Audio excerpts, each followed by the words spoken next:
It's SongTalk Radio with Michael, Neil, Phil, and the gang. Welcome to SongTalk Radio. This is the show with songwriters talking to other songwriters about the craft of songwriting. Most of the time, we share tips, tools, and techniques, and together we all become better at writing songs. I'm your host, Neil Modi, and with me are the liquefied members of the SongTalk Radio Action Team. We have Fjord Phil. I am very moist.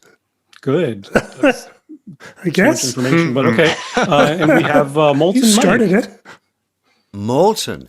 Well, that's nice because there's a lot of active volcanoes in the world right now.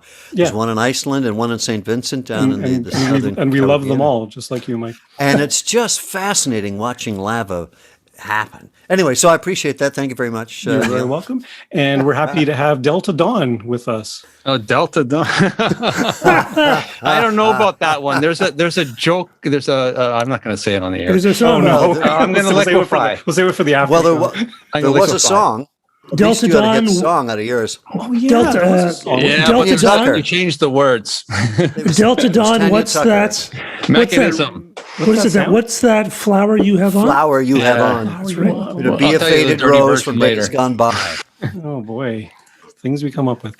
In the meantime, please send your comments and questions to at SongTalk Radio on Twitter, Facebook, or Instagram, or feedback at songtalk.ca, and we'll share them on the show. And please visit us at songtalk.ca to find out how you can be a guest. Tonight, there's no guests, but we got a little bit of housekeeping items to do. Mike, you got some news for us? Oh, well, just speaking to what you said, contact us through the website, songtalk.ca, and let us know if you'd like to be a guest. And we've been getting a lot of people sending in some stuff. I just want to give a brief shout out to the other side of the world. Bradley McCaw sent in a lovely track. He's a singer-songwriter from Australia, which is a fairly big country, so I don't know if he could be more specific. Anyway, so we might... hopefully we can arrange the time zones and try to get him as an upcoming guest. We've had a few others, and we're going through that. But the bottom line is, please send in your songs and contact us and let us know what you're up to. We'd love to hear from you. Yeah, and certainly we enjoyed it a few months ago when we did a batch of our listeners' songs and do a little analysis and feedback on them. So we do encourage you guys to send in your stuff, and we're happy to do another episode like that for sure. And even if you have great. questions, if you have any questions or issues you want to be brought up, let us know because we can research that and hopefully get a guest on that knows what they're talking about. Yeah. Should help. And we do have a new doohickey on our website. If you look on songtalk.ca and find on the sidebar, there's a Q&A section we have, and we invite you to send in your questions via that forum, and we'll collate them all and research them and come up with some reasonable answers. Whatever's brimming on your brain you want to know something more about, we can certainly help you out with that. Yeah, definitely.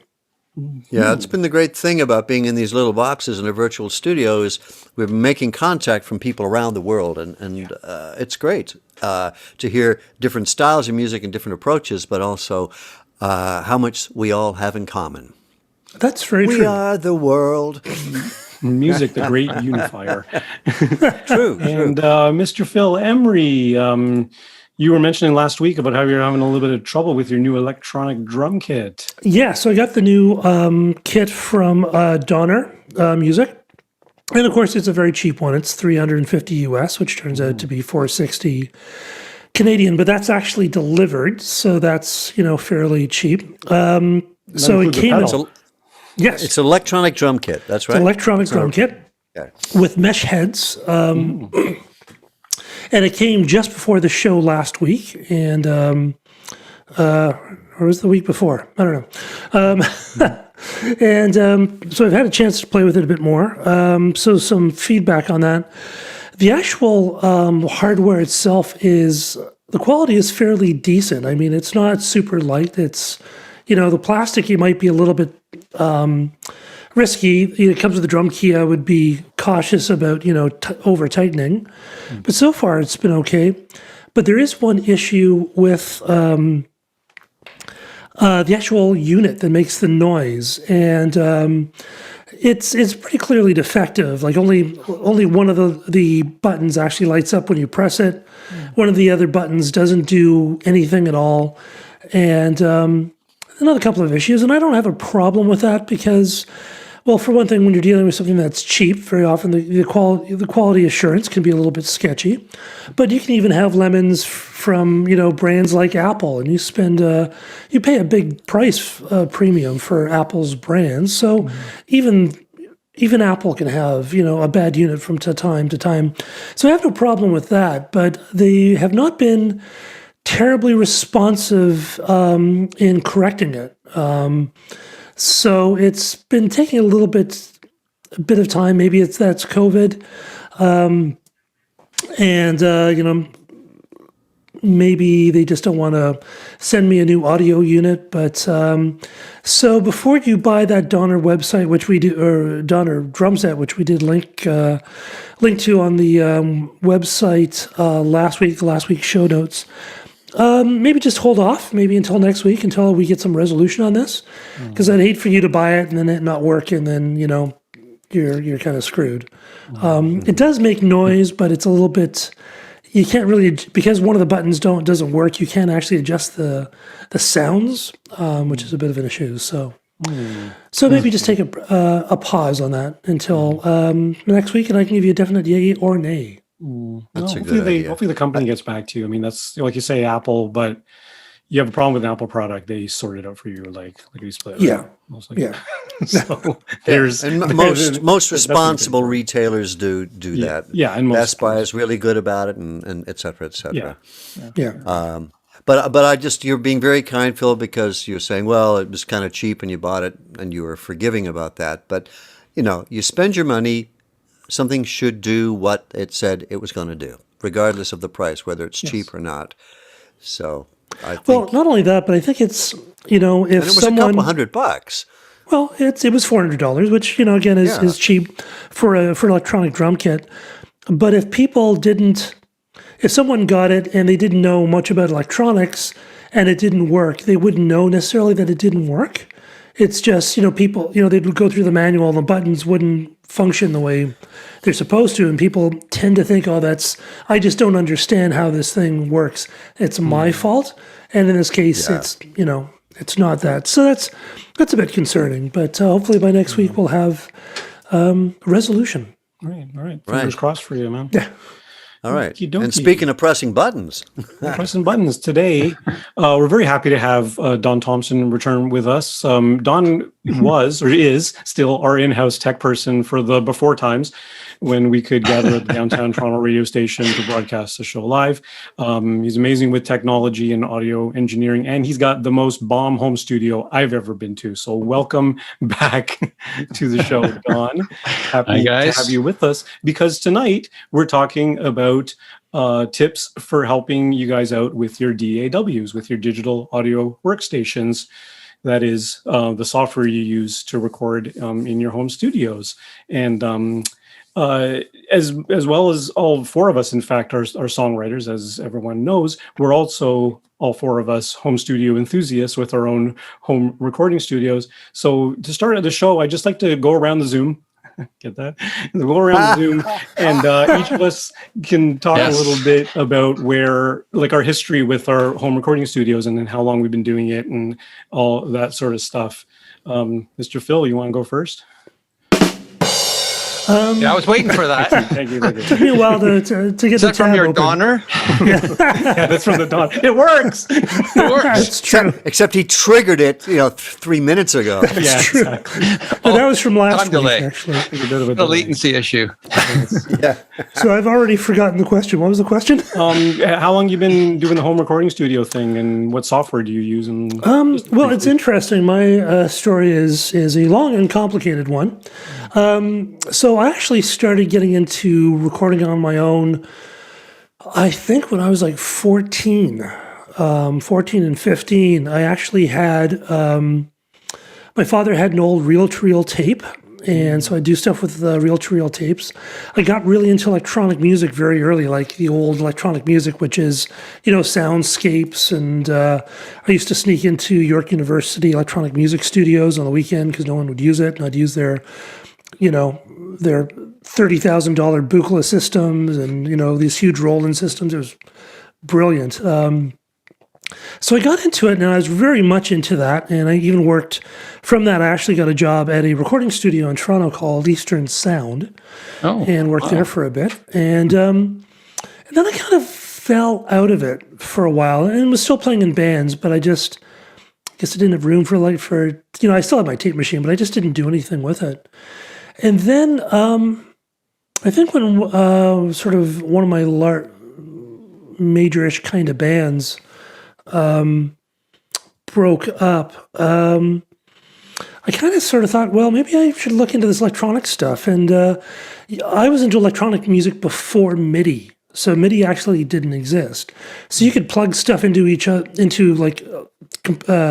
into other synths, but they were all control voltages, and sometimes the voltages didn't kind of match up, so they do all sorts of really cool things.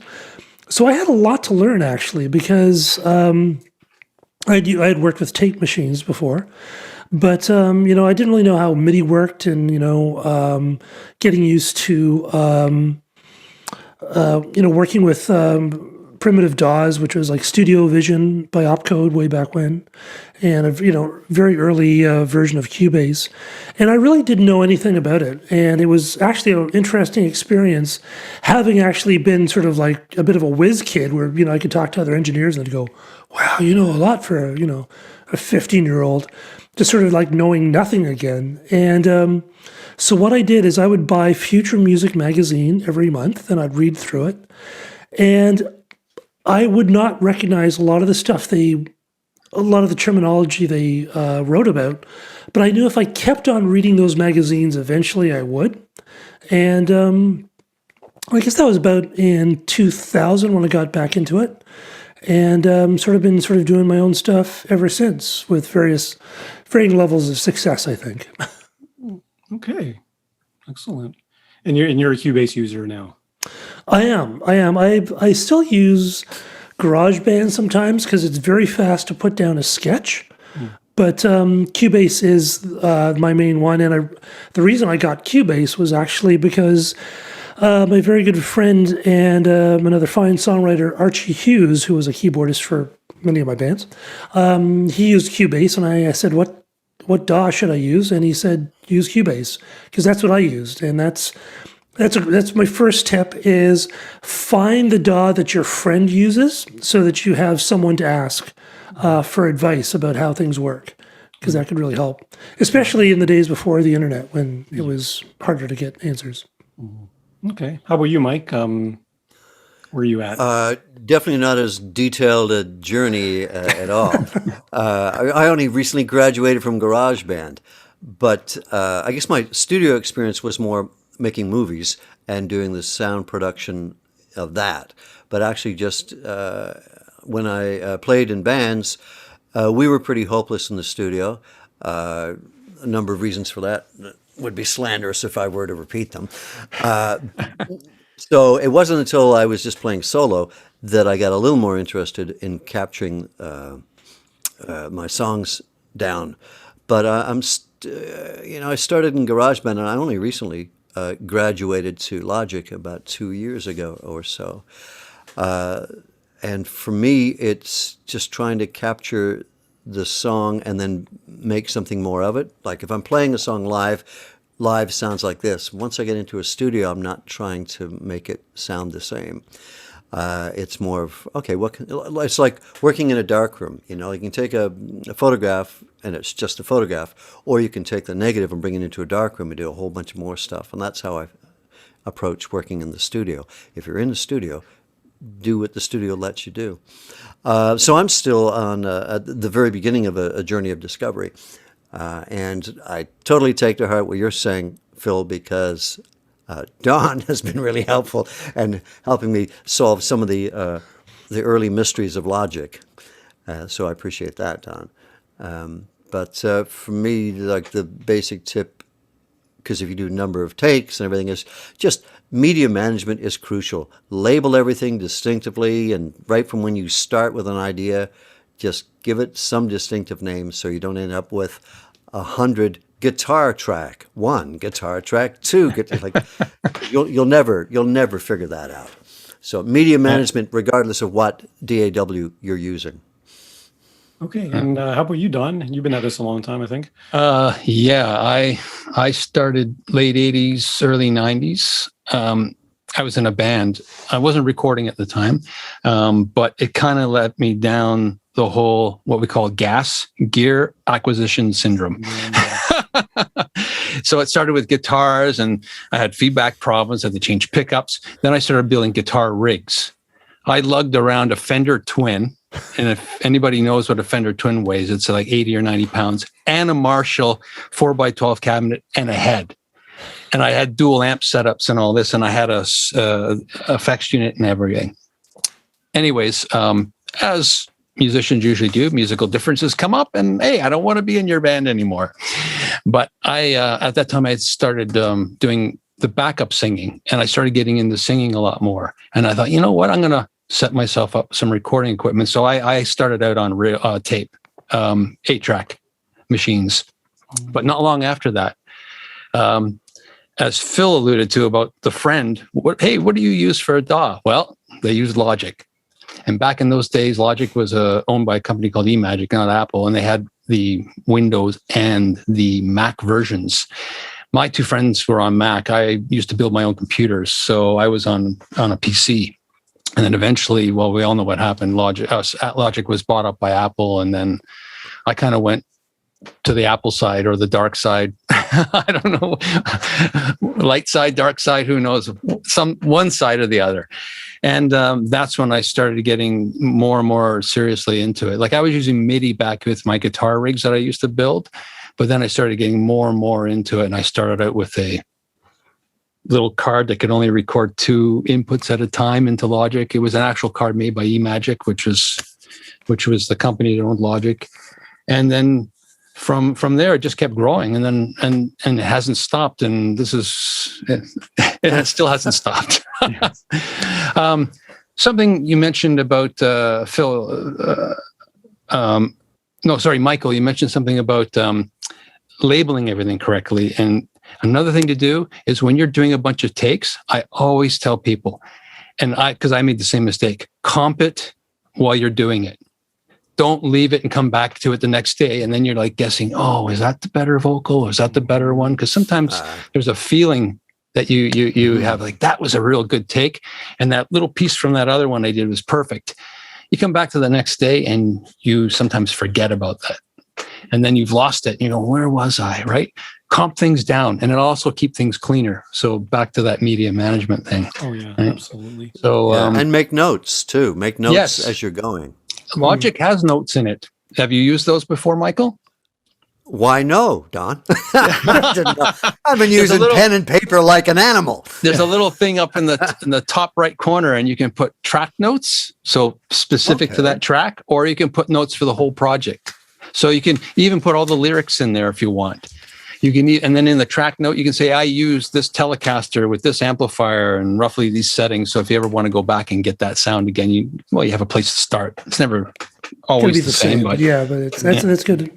And how about you, Neil? What's your story? So I go back to my teenage days as well. I started out with my first keyboard was like a Yamaha DX27, I think, keyboard that had MIDI in and out. And so I got a MIDI interface for, at the time we had an Amiga 2000 at home, Commodore, and this big honking box that would connect with MIDI. And we had a program called Music X. So I spent many years just recording multi-timbral parts through the keyboard. Eventually upgraded to a Roland D70, which actually gave me like 5 parts plus a drum part. I was like, wow, 6 channels. And it could record, these sort of experimental instrumental pieces.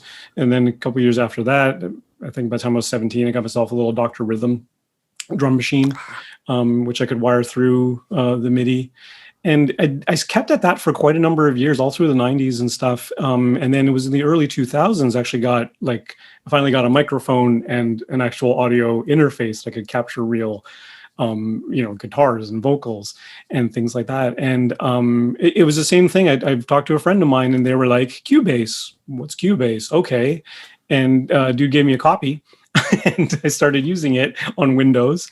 And then a few years later, I actually decided to properly invest in real software and bought Cakewalk Sonar at that point, mostly because at the time, my girlfriend at the time was a student, so she could get a student discount on it. So I used her account to get a student discount on it, which was pretty good.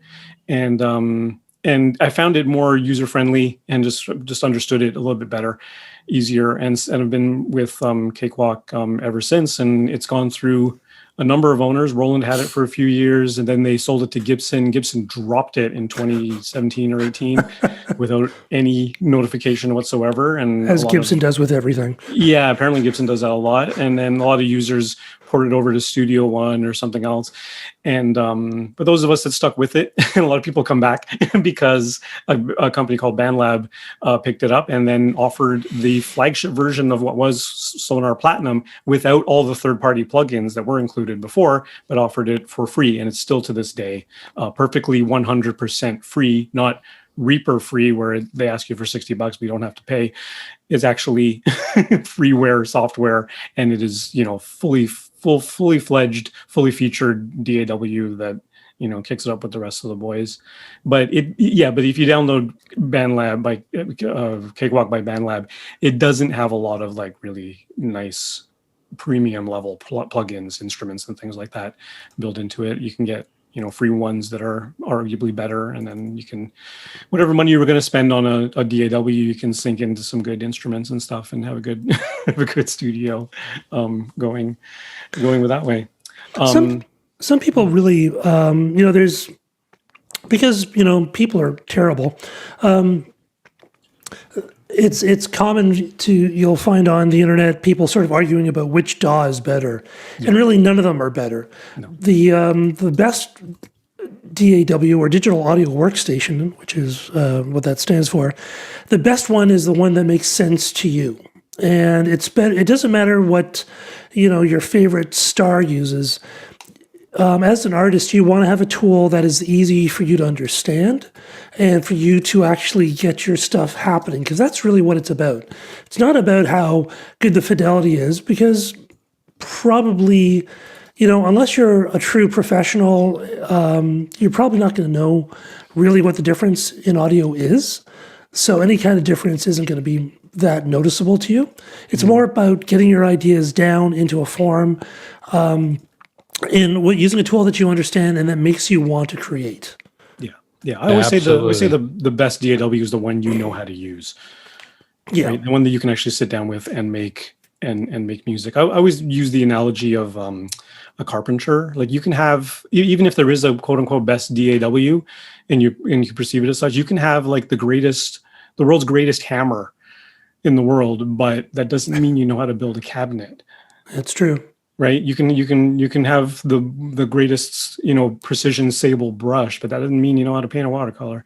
Right? That's true. It's just like we talk about songwriting. It's a tool in your toolbox like any other, and it really depends how you use it. And again, the big wins when you're recording at home is your song, your performance, are your instruments in tune? Where do you place the mic? All the stuff that has nothing to do with what software you're using. If you get that right, no one cares what software you're using to record. If you got a great song and a great performance, they're 90% of the way there. You know what I mean? It's true, because I was talking about, I was using GarageBand. I'd started with Pro Tools, but it was so difficult to get up to speed with someone new to it that I wasn't using it. Whereas GarageBand, easy to use, so that was, it's like what some famous photographer said about a camera. He said, the best camera is the one you have with you, because then you're going to take a picture when you see something good. And the best recording software is the one that you feel comfortable about getting to quickly and feeling you can get the sound you want. Mm-hmm. And then Logic, it comes down to how you record. Yeah. Logic is like, GarageBand is like a scaled down Logic. Like when you first buy Logic and you open it up, you got to go and tick all these boxes to turn all the pro stuff on. Otherwise, it actually kind of just looks like GarageBand. Oh, really? Yeah. Interesting. Wow. I've ticked all the boxes except the surround box because I don't really do mixing and surround, so I really don't want that clouding things. But but it's GarageBand's pretty powerful too. It's really great. Yeah, I've known a lot of people to use GarageBand, and it's free if you've got a Mac, and it's perfectly good. And again, if you're on Windows, Bandlab, Cakewalk by Bandlab is free, so you really have no excuse not to get started. That's true. On something like this. Yeah, and even the interfaces to get you into, in between your computer and what you plug your instruments or your vocal or your mic into, those can be very simple and very cheap, a couple of $100. So the financial obstacle to recording your music is not that great. Not what it used to be. No, like that 8-track tape. Did you have like a Tascam 8-track? Oh, I had a 4-track, Tascam 4-track. yeah. Those I were had, like I had an thousands. R8, a quarter-inch. Oh, quarter-inch, right. Yeah, I still have the tapes in the machine, but the tapes need to be baked. And whether the stuff on it's still good, who knows? when I was in high school, I was in a rock band, and we rehearsed in one of my friend's basements, and we used to put a ghetto blaster in the middle of the room and sort of keep it as far away from me as the drummer as possible, and recorded our songs that way, right? Just as rehearsal things, right? And it sounded really harsh and nasty, but it sounded like us, right? And then one weekend we decided to rent a proper 4-track recorder, and it didn't use large tape; it used audio cassettes, right? Yeah. And then we tried recording on it, and it sounded terrible. It was dull. It was lifeless. It just felt, we were like, screw that, man. Get the ghetto blaster back in here. It worked so much better. I don't know what we were doing wrong, but that was like the first recording experience. We did go into a proper, I think it was called Studio 92, if you guys remember that back in the day. I don't know, Studio 92 was in the East End somewhere in Toronto, and did 3 songs in a day. And Sounds like a nightclub to me. Yeah. It was a basement, of course. And and record all that to tape. I would like to let's maybe we could start off with file management, because I think that's critical. Because just to let people know that even an experienced person could. What happens is you lose stuff, and our outro music, which is a song I was working on, I have lost all the tracks for that because of I would very often, when I'm practicing or if I come up with an idea, I'll just open up a project, and the project is called Untitled. So I recorded a bunch of stuff and then kind of saved it. And then, of course, a couple of years go by because I'm working on multiple songs at once because I get distracted. And I was wanting to clean stuff out. I don't know why. It's not like I was running out of room, but I just, I think, I'll just clean this stuff out. And I cleaned out the audio for this. And then I was thinking, I want to start working on this song. And turns out I can't find any of the audio. So I've come up with a solution, which I think works pretty well, is every time you open up a project, and I used to just kind of like, save the project and just like mash my hands on the keyboard, so everything was called or global. And the problem is that in 3 years' time, you don't know what that is. It's just larval. So what I started doing is actually naming the projects by the date. So the projects would be, for today, would be 2021 0413, if it's the 13th, I think. And that way I just sort of know what that file is. And if I know, I was doing something cool last week, well, last week was, that, so it kind of, I don't have to worry about giving it a name. It doesn't take any thought. It's a system that's easy to follow. And so, like, say you want to do something that you can track, because otherwise you will lose a really good performance, and you'll be very sad. Yeah. I had see, in Cakewalk, it used to be a little bit weirder than it is. I think now it defaults to you click new project, and it actually takes you to your song folder that you specified in the preferences. This is where my songs live. on your computer, and you have to type in a name, and it automatically creates a folder and saves the Cakewalk file in there, and creates another folder within there called audio, which is where it saves anything that you record. There is also a global audio setting in Cakewalk that if you do what you say, Phil, and just hit new and cancel that file creation thing, and it just opens up a blank session, it will just default to the global audio folder. And I had an incident a few years ago, and I'm not entirely sure what happened, but I think it was that sort of a session that I had that I didn't open like a proper file, so it ended up saving it to my C drive, which in Windows is like your system drive, as opposed to my documents drive, which is a separate drive that gets backed up properly and all that sort of stuff. And I had an uncle who was visiting us from India, my dad's youngest brother, who's a superb classical Indian singer, right? And he wanted to do some karaoke things. Like he had a CD of karaoke stuff. So he imported it all in Cakewalk, set up a microphone, had him record a bunch of songs. And he's like, great. And I said, I'll do some mixing on this and I'll email them back to you.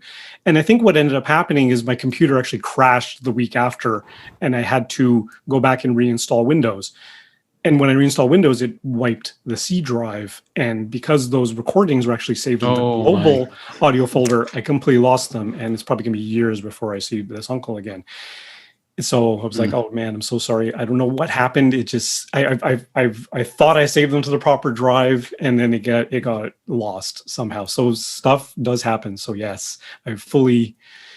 Yes. So nowadays, even if I don't know what the title of the song is, I'll create a folder and a file in Cakewalk and say, this is, song for the SongTalk Songwriting Challenge 2021, enter, right? Give it some kind of a name, give it some kind of thing. You can always save as a different thing or rename it afterwards. But yeah, descriptive file naming and saving in the correct location. Oh, that's huge. And backing up.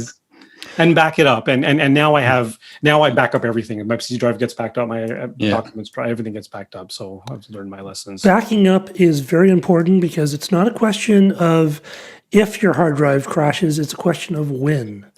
So it will happen. They will crash. I've had drives go down before, and I managed to capture it in time. And also, if you're working on audio, especially if you're working on it professionally, it isn't backed up unless it's in 3 places, not 2, 3. Yeah. Right. So that means you have like 2 other physical backups somewhere, or maybe one of them is a cloud, perhaps. Yeah. So yeah, that's I always say that's always offsite is good in case your house burns down. I don't know. Yeah. Well, it depends. If you're doing it for a business, then it becomes more paramount for that. Yeah. For sure. Also, one thing that you might want to do is Cubase does the same thing when you make a new project. It asks you to choose a folder.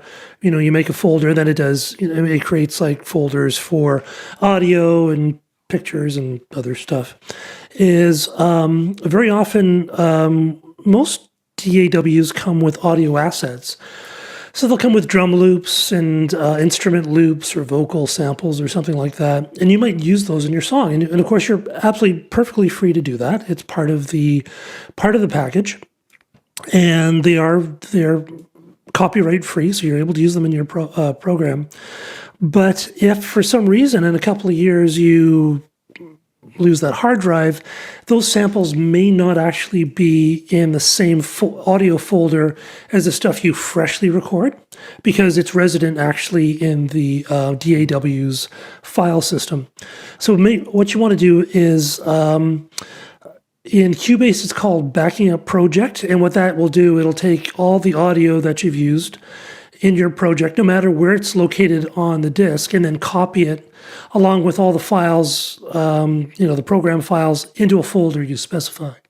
And that means that you can take that and you will actually that's a complete working copy of your project. And that's especially if you're done with the song, it's a good idea, because you may want to look at it 10 years and you won't be able to. Yeah.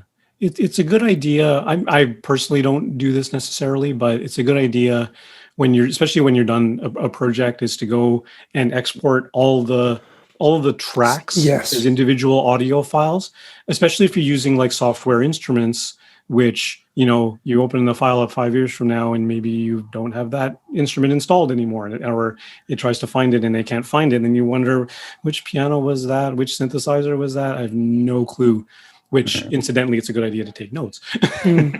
I've had that happen. All those information. But it is a good idea to export every little track as a pure WAV file or IAF in Mac world, so that if you do want to, at least you have the audio. You may not have the MIDI data necessarily, but if you want to do a remix or take a snippet of something, and it will pull all those things like you're talking about, fill loops and drum loops and things like that you've used, and it will pull it out and dump it into a central location that you can back up and all the rest of it. One thing I did do with file management when I did my Electro Pop EP last year was I export. So if I was using Massive, for instance, for one of the patches, I would go into the Massive plugin, file, save that patch to the same project folder. So I got another folder, there's audio, there's also a folder in each of those songs called patches, and give it a name, said this was on the Massive plugin, this was what track it was used on, it was the bass. And that's it, right? And went through every single plugin that I used and saved the patch, so that if something goes haywire and I need to find out what synthesizer I used back then I can always just browse to the project folder, and there they are. Oh, good idea. I have a more creative question for you guys.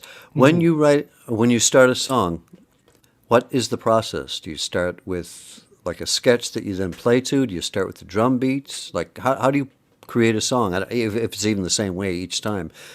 Phil, how do you go about when you start a song in your project? What do you start with? Or do you have a regular way of going about it?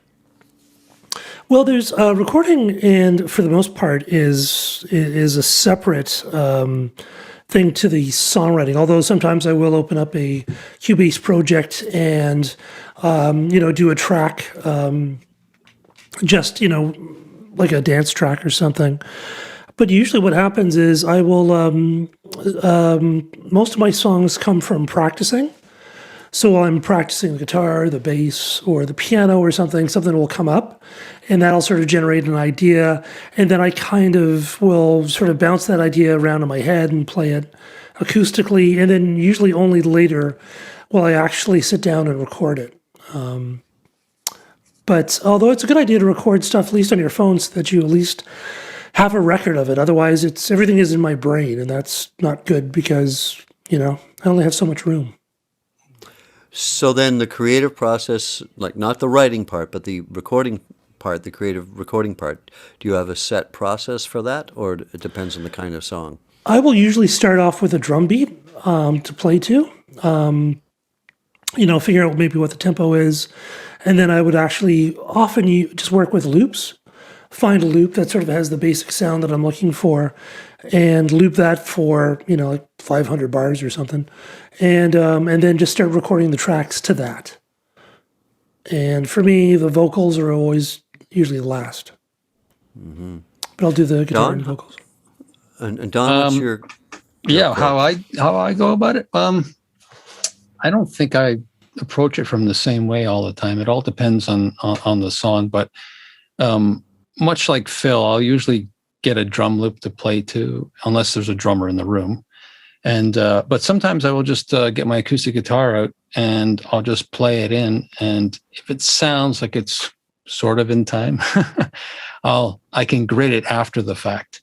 Because in your DAW, you can tell it to listen to your actual performance, and it'll figure out where the transients are, and then it'll grid it, and then from there you can drag loops in, and the loops will align themselves just perfectly, because even though the BPM might be moving, the grid will look the same. So it's another different approach to doing things. But for the most part, yeah, usually get a loop, acoustic guitar half the time. Although I've been writing on electric a lot more lately. So, but yeah, that's how I approach it. And then I'll have like patches. So I have a drum kit back there, and sometimes I'll get on the kit. And to make things a little faster, I don't really start with a template at all, because I don't know what the song's going to be about. However, I will have like set templates because it's a real pain in the ass setting up all the mic lines and all these various things for, especially when there's 12 mics on there.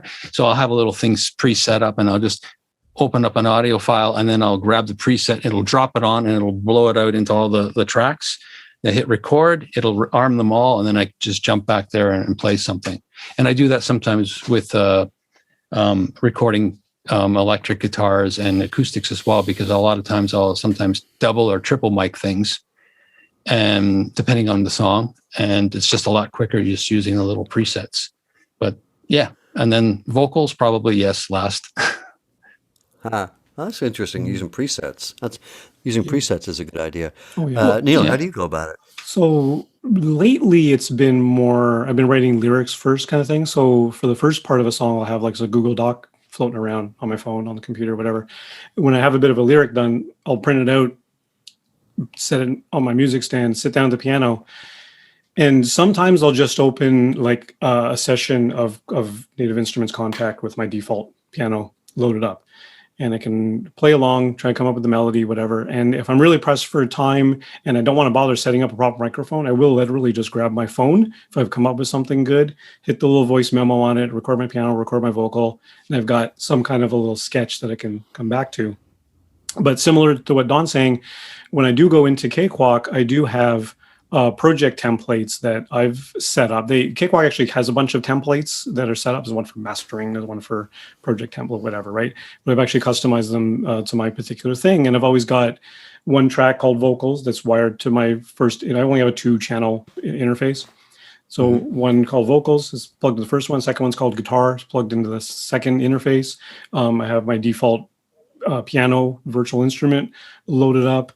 And then I can literally just, figure out what the tempo is and start recording a little piano ditty to whatever the song is. And again, like I was saying before, if I save it as, I don't know the title yet, just give it some random title that is somehow meaningful, and then you can come back to it later. But templates, that's one of my big tips, is template the heck out of your thing, because like Don's saying, like groups, you can group a whole bunch of tracks and make a track template out of that. So if I need to insert that favorite synth pad that I like, boom, it's in. If I want the Abbey Road drums with the multiple outputs from Contact all set up and named properly, so that when I do record to them, the file names are named correctly in the file folder, all that sort of stuff. You can just template it, and one click and it's boom, it's all there for you. So it takes a little bit of effort to set all this stuff up, but once you do it, it makes your life so much easier. You can then focus on the creative and not worry about 12 microphone inputs and how they're configured. Yeah, exactly. Yeah, you don't want to be bogged down with technical nonsense when you're when the music is coming. Right? Exactly. What do you do, when you're Mike? in the creative headspace. Well, I don't even start recording till I've got a song figured out. Yeah.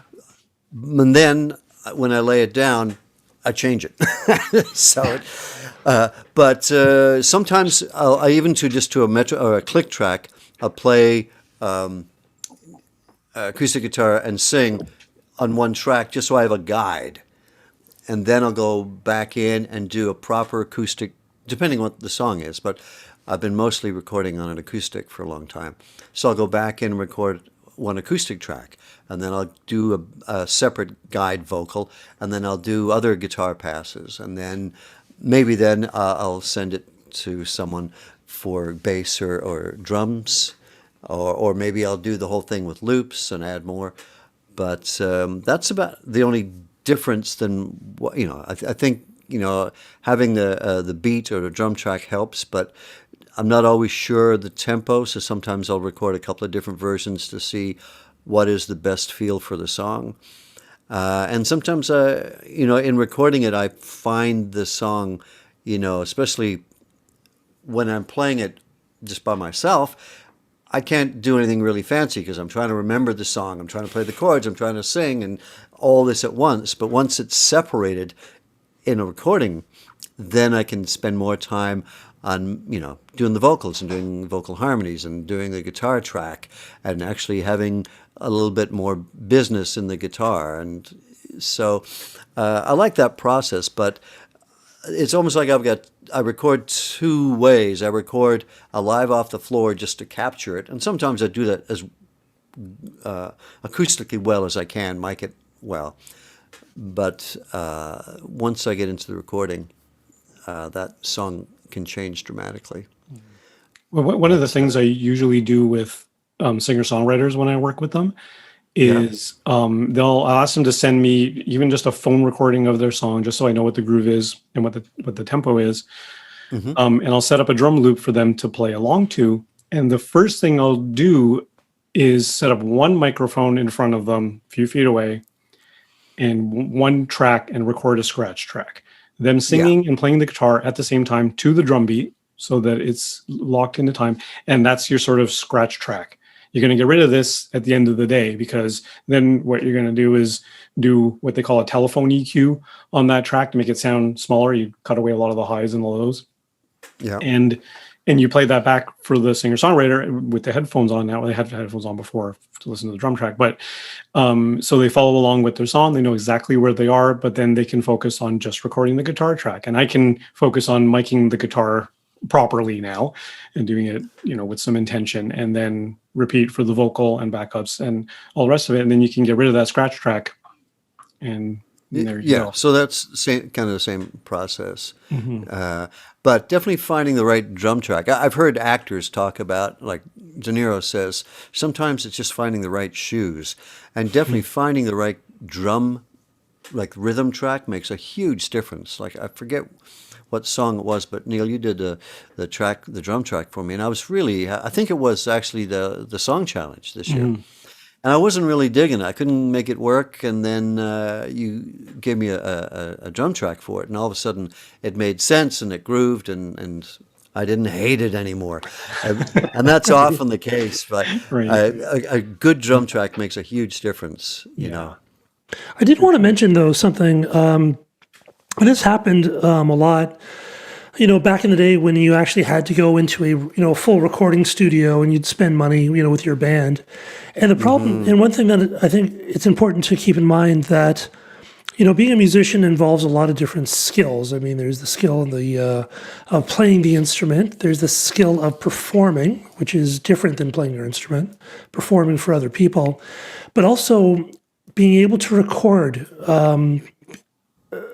is a skill, and it's a separate skill, and it is something you have to develop. So when you are starting your home recording journey, it's going to take a while for you to get comfortable with recording yourself and hearing yourself.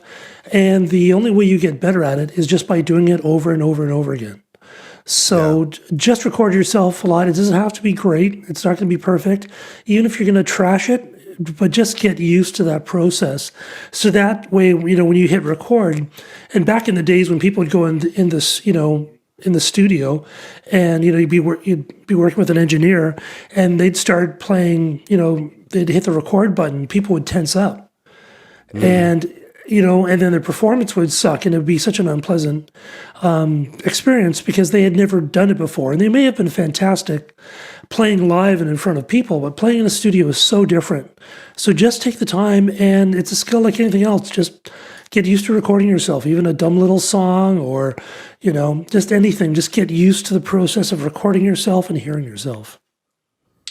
And kind of related to that, but like the fact of the matter is that music, like we're saying before, recording in your home is extraordinarily accessible today, more so than it's ever been. And it has been the case for 10, 20 years now, that you can record at home relatively affordably, and you can get, like Don's saying, gear acquisition syndrome, where you feel like, if only I had X, then my recordings would be better. If only I had the right preamp, the right plugin, the right microphone, the right whatever. But in support of what Phil's saying, what I've learned over the years that I've been doing this is that the biggest roadblock is your own skill, right? Like I can actually be victim of the plugin hoarding thing, where I gotta have that plugin. I gotta get a new instrument. It's so cool. It's great. I really need this. I need this.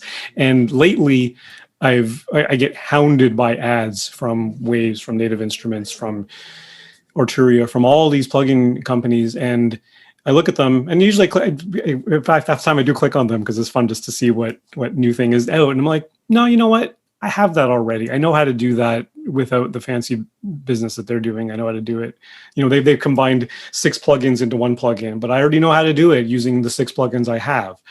Right. So that's another one. That's another tip, really, is to learn what you've got. Because if you buy a software package and an audio interface that comes with a software package and a microphone and headphones, and you kind of got, a starter kit, until you can get like a good sounding recording out of that, you shouldn't be upgrading anything. You shouldn't be buying anything new.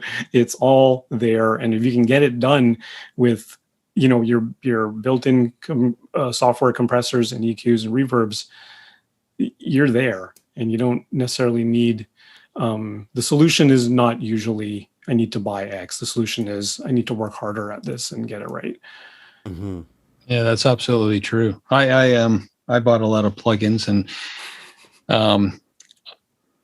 from that company, Waves. Yes. We all have. Who always, they're kind of a bit evil. No, they're not. But they have some good plugins, but I started going through, and a lot of the stuff I use, I started making a list of all the plugins that I've used from them. Like I have like tons of them, and the ones that I really use and really like.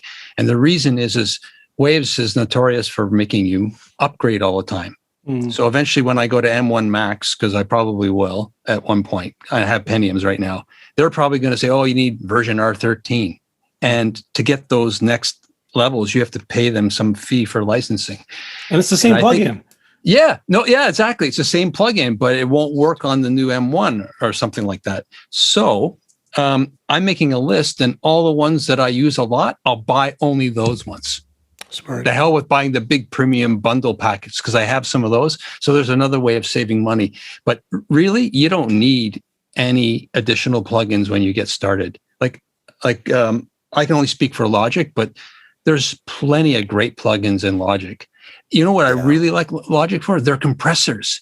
They are fantastic. They've modeled them after all these different types of hardware. Plus, they have a clean one, which is all digital. And they sound really good. They really do a great job. And I've heard pros who are in the business that use Logic, and they say, yeah, I use the Logic compressor. I like it the best. So really, there's a lot of power in all the DAWs, whatever you're using. You don't really need to run out and get more plugins. I would say learn the plugins that are in the software really well. And then maybe, okay, I want to get that one or that one because you've tried it, or you can demo them a lot of times too, which is really helpful. And figure out, like when you talk about compressors, like figure out what those knobs actually mean. Like I used compressors for many, many years before I knew how to use the attack knob with intention, to use a release knob with intention, to actually know what the sound quality was going to result in. Because otherwise you're just loading up a preset that may or may not work with the track you're trying to do it on. So again, that's knowledge base. Every compressor is kind of the same in that way. Some of them don't have attack and release knobs. What does that mean? Does it have a slow attack or a fast attack built into it? Like those CLA2As have all got a medium attack. Those are the sorts of details that you have to be aware of before you upgrade to the better plugin, to actually say, I have actually hit a wall that I can't do what I want to do. Okay, now I might need that additional plugin so I get that actual functionality. Yeah, it's not the equipment. It's really about your skill set. And one of the issues I think when you start is you're recording a track and it's not working the way you want it. So you start just kind of trying stuff because you don't know, and that's a bit. So you start putting plugins and go, okay, and then after a while, it just becomes a huge mess because you just got so much junk on it, And that's sometimes having too many plugins can actually think, well, this sounds like Abbey Road. Well, yeah, but because I bought the same plugin that Nick Blagona used on a session that I was that he did for me. And I can tell you that he knew what that plugin did and he got it to do it perfectly. And then I bought it and I realized, you know what? I really don't know what I know what it does, but I didn't know how to work it quite as well as he did because, you know. So it's really the skill and not so much the plugin. And Yeah, absolutely. Yeah, and that's where these template things come in really handy too, because like one of the greatest features about Cakewalk by Bandlab is that I think Logic has this too. I'm not entirely sure. It's got a channel strip built into every track by default, and you can customize the channel strip any way you want, and you can sort of right click in the channel strip and say, make this my default. So every time you open up a new track, like I've got it configured so that there's an EQ at the top, then there's the standard compressor, there's a bin for any other effects that I want to drag into it, like delays and things. There's a saturation knob that's my go-to saturation knob. And then there's what we call the channel saturation thing at the end of the chain, which means I'm always using that same compressor. Unless I've got a reason to use a different one, then you're always going to the same one. So you begin to learn how that particular plugin works and how it behaves and what it does when you switch the knob this way or switch the knob that way. And you get a feel for it. And that, again, that's just practice and doing it over and over and over again and using the same tools. If you've got, 70 different compressors and you just pick one at random for every different project, you're never going to learn the nuances of that particular, any one of them, Yeah, and once you know one compressor well, you're probably going to learn the next one very quickly. That's true too. Yes. Okay. How about you, Michael? Do you have any kind of Logic tips that you wanted to share? No. Well, I haven't gotten to templates, which I think I should look at. But it definitely keeping it simple. I have been working just with what came with Logic and a few others, but I bought a few because they did something that Logic didn't, especially kind of mastering the stuff, and then there was somewhere else. But no, I forget who brought it up, but if you can't get it in the room, if you can't get it sounding good really early on, it doesn't matter how many layers and things you put on it. You're just sort of hiding the issue. The song and the playing should be good first, and then you're taking that and making something of it. And mic placement, especially for acoustic instruments or whatever, mic placement makes a huge difference. Thankfully, there's YouTube, and YouTube has a lot of tutorials about how to mic guitars, and so it's a great resource for you. But one thing that I'm very sad about is that they no longer have printed manuals when you get your DAWs. And I went through all my manuals, and I used to be an Apple Systems consultant, and the reason I was actually an Apple Systems consultant was because I actually read the manuals, and I could swear that most people could have done what I did if they just read the darn manuals, but they wouldn't. And so I would have a manual, and it would have like tons of sticky notes in it, and highlights, and folded over pages, and while I was sitting on the couch, I'd be going through the manual, which is a different way of experience. Usually if you're looking at a manual, you're working on something and you just want an answer. But being able to browse a manual is a very different experience, and you get to learn about the program in a kind of a deeper, kind of more organic way. I would buy manuals for the stuff that for the programs I have, but most of them don't do it. I mean, you can read them on an iPad or a tablet, and that's a little bit better, but it's not quite the same. You could print it out, I guess. You could, I suppose. A lot of Cakewalk paper. manual is like 800 pages or something. It's My Logic manuals used to be that thick. Yeah. Oh, yeah. Yeah. Don't get them They're anymore. I had a intense. big box like this, and it weighed like 5 or 10 pounds or something. It's I mean, ridiculous. these days I actually prefer the online the online help system, because you can search it like you can't with a printed manual. But back in the day when I was getting started, the Cakewalk Sonar manual was pretty cumbersome. And I actually bought like a third party, it was called Sonar Power by Scott Garrigus, book that take you through step by step how to set up tracks and how to do this and that, much more user friendly and that sort of thing. So that was an invaluable book. I got that was like version 3 like 15 years ago, and since then I haven't needed the manual. It's just, what are the new features? Okay. Yeah. I just poke around and experiment. I usually find what I want eventually. Yeah. Yeah. Right. I wanted to ask your opinion on something. So you've got a track that you've recorded, and you come to it the next week.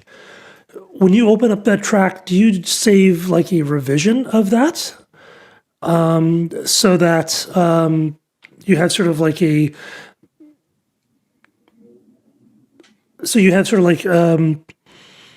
a version that is, what you did before, and then changes on top of that? Mm-hmm. So you might have Phil's song 1, Phil's song 2, or Phil's song 3, or do you guys just do it all in one track? I do it. No, I set it up, and then every time I save it, I have the name of the song and then year, month, day. So I'll do that every single day.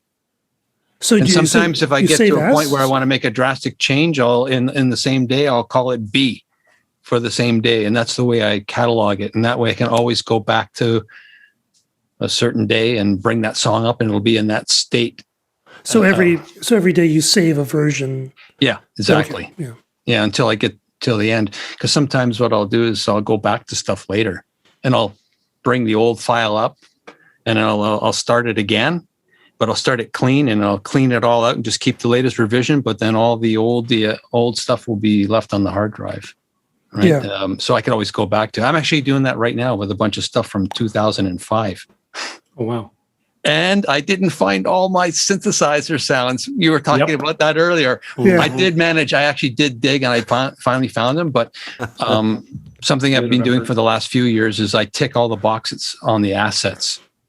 And what it does is it brings in, as you're saying, Phil, brings all the assets in. So even though you've got that loop stored in the C drive, it's also stored in the project folder. Yeah. So.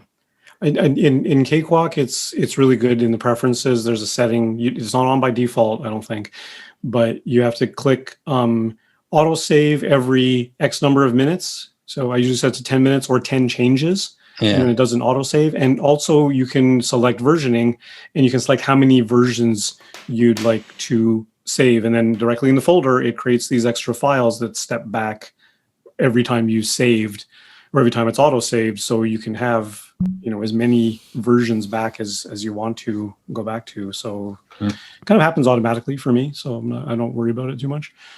And there has been times where something's got corrupted or something's gone really, really wrong. And I'm like, okay, let me check the versions. And okay, there was one from yesterday. Fine, restore it. I've had corrupt songs before. Yeah. And had to go back to the. It happens. It happens. And especially sometimes you've just kind of accidentally captured some kind of mixing thing, and it just sounds great, and it has a certain aspect, and then you play around with it, and then you lose it. And that allows you to kind of get back to that. And I've done that a few times as well,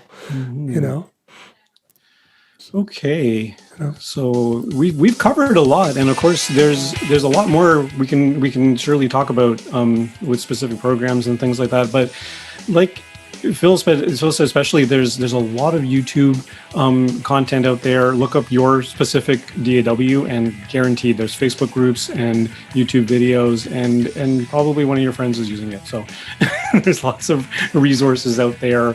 You don't have to bang your head against your monitor too much. You can probably find the help you need. So that's about it for tonight. Thank you, Don, for coming on the show. Great to have you back, Don. Yeah, it's good to see you, Don. And listeners, we'd love to hear from you. So please send us your comments or your questions on Twitter, Facebook, or Instagram at SongTalk Radio, or send us an email at feedback@songtalk.ca, or hit the Q&A form on the website and send us your question that way. Also, be sure to check out our YouTube channel for live performance videos and full episodes now that we're all virtual in boxes. And subscribe today to the SongTalk Radio podcast on your favorite podcast provider. And don't forget to sign up for our free newsletter at songtalk.ca. You'll find links to all the products, books, and web services we mentioned on SongTalk Radio on our resources page on the website. And wherever you are in the world, please join us online via Zoom at our next monthly SongTalk meetup. It's free to join on meetup.com and free to attend. Stop by songtalk.ca for the link. You can follow me at neilmodi.com. You can follow Phil at philemery.ca. And you can follow Michael Proudhood420 on Instagram. And Mr. Don Thomson. Don Thomson 777 on Twittergram. Thanks for listening, everybody. Be sure to stop by the website, songtalk.ca, to browse past shows and find out how you can be a guest. Stay safe, everyone, and keep on writing. Keep on recording. Keep on recording. Night. And don't buy that plugin. You don't need that plugin. You don't need the damn plugin. You don't need it. There we go. There's the outro lights. That's what you need. You need that. You should buy. You just don't like You it. need this. Lights when you jam need. it. That's pretty cool. I think my nebula cloud, it exploded. Raining light.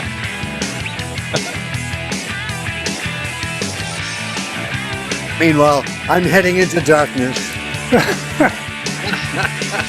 Oh, dark matter.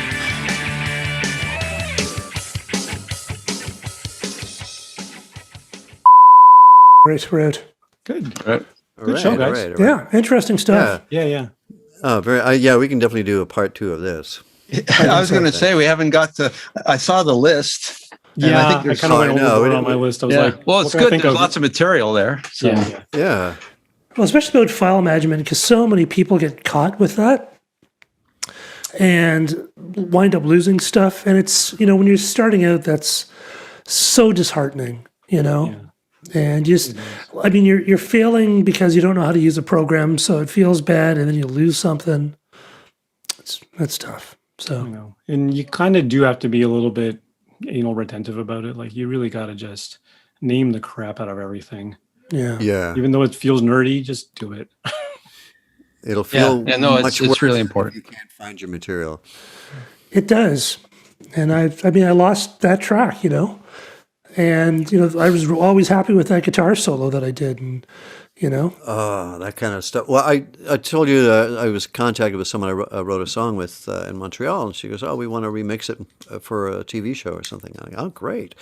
So I sent her what I had. I think Neil, you did the drum track for it, and she goes, "No, what about the other vocal line?" And I'm going, "What?" And I'm like searching and driving myself crazy, and then I've noticed that I'd output a version without vocals, and I was checking the date, and I went, "Oh, I know what happened. I sent her a version without vocals, and she put the vocals on for the final version in Montreal. So I didn't even have that. So, but I'd sent her all the stems, so hopefully she kept her vocal. So it may yet see the light of day. But Years ago, like early 2000s, I had my desktop PC, and I had a friend of mine whose computer had completely, it just wouldn't start up. It was completely dead. And she asked me, "Can you at least pull my hard drive out of my computer and back up my documents for me and stuff?" I said, "Yeah, sure, okay." Plugged her hard drive into my desktop PC, and my PC wouldn't start up. Completely dead. Couldn't even. I've spent days on this. Couldn't even put in the Windows installation disk to restart. It just wouldn't do anything. And so finally, I bit the bullet, and I completely wiped the entire system. And then finally, Windows installation would start up again, and blah blah blah. And then I don't know how I discovered this, but something similar happened to another computer, and I was able to research it online. And someone said, sometimes when that happens, just go into your computer, remove the RAM chips, wait 15 seconds, and pop them back in. Restart the computer. Problem solved. Huh. Right. And that happened to my dad's computer. He's like, "It completely died." I'm like, "Sure, let me come over." 2 minutes later, pop out the RAM chips. That's put them back in, you know what start that up is? again. See you later. You got to reset sometimes the sockets on these inside the computer.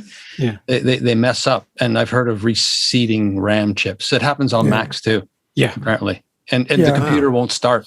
It buggers it up somehow. It's a weird thing, but bizarre. yeah.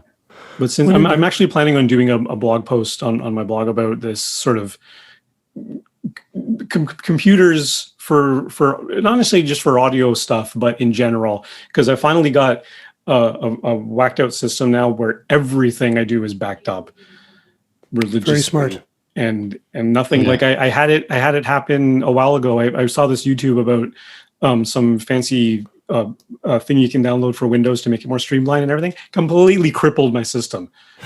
It just Windows wouldn't start. It was like, forget it. Go into a Cronus. Oh, yeah, streamlined. back up in. Boom. Well, it's streamlined, Yeah, certainly streamlined it. all your trouble sounds like why I left the Windows world back in 2005, I think, is when I switched over to Mac. Because all my friends had Mac computers that were technically more anemic than the PCs that I was building, but they were running Logic, and their Logic ran so well on their machine. It was just, but why isn't this Windows version? Why is it crashing all the time? And I'd have to reinstall the system every year, and I got fed up with it. So I went to Macs, and every Mac computer I've ever bought, I still own, and they all work, including the G5 Tower. Yeah. They paid for themselves. Easily paid for themselves. So I have no regrets, although I've had other friends where they said, oh, my Mac died like within 3 months. But sometimes you get a lemon. Yeah, I think so. And like my problems have been few and far between, like years and years apart, like any major things. I think it's better now, right, with Windows. Back then I was on Windows. Oh, I don't know what was running in 2005. 98. Whatever I'm it was. still, Windows Don, XP I'm still probably. using a G5 tower. Actually, I think it might be a G4 tower. What? No, I thought you had a Pentium one. Hang on, what is it's a 2005. No, sorry, it's a 2008. I'm just checking it here. Oh, then no, you're on. Yeah, no, it's up there. Well, I've replaced almost everything in it. It's a quad core Intel.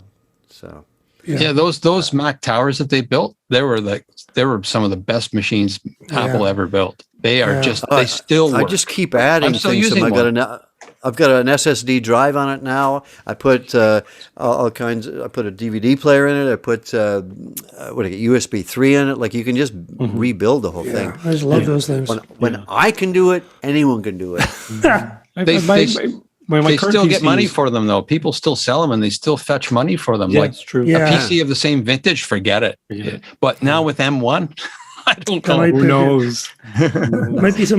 Might be some deals to be had. I think there will be. My PC, I built it in 2017 myself, and it's still running fairly good. But I have done those sort of upgrades. I went from an SSD. Now I'm running an NVMe drive. NVMe, those are really fast. Blazing fast, ridiculous. But Crazy. speaking of plugins, I did invest in Native Instruments Fairlight, which is like a granular synthesized choir sample-based plugin. Really, really cool thing. It's a hog. My God, I can't run more than like 2 or 3 instances of it, and my CPU just completely spikes. It's a beast of a plugin. That thing. I wonder if it's I feel like the more these guys come in these like heavy duty sample libraries, like they're taxing.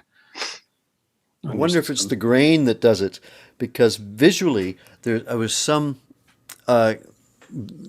computer, some plugin I was using to do video, and it was adding grain to it, and of course that means that every pixel is working so hard just to give so I wonder if it's doing the same thing audibly, that it's adding. I think it's just 2 layers of audio. There's like a choir sample, and then there's a granular sample.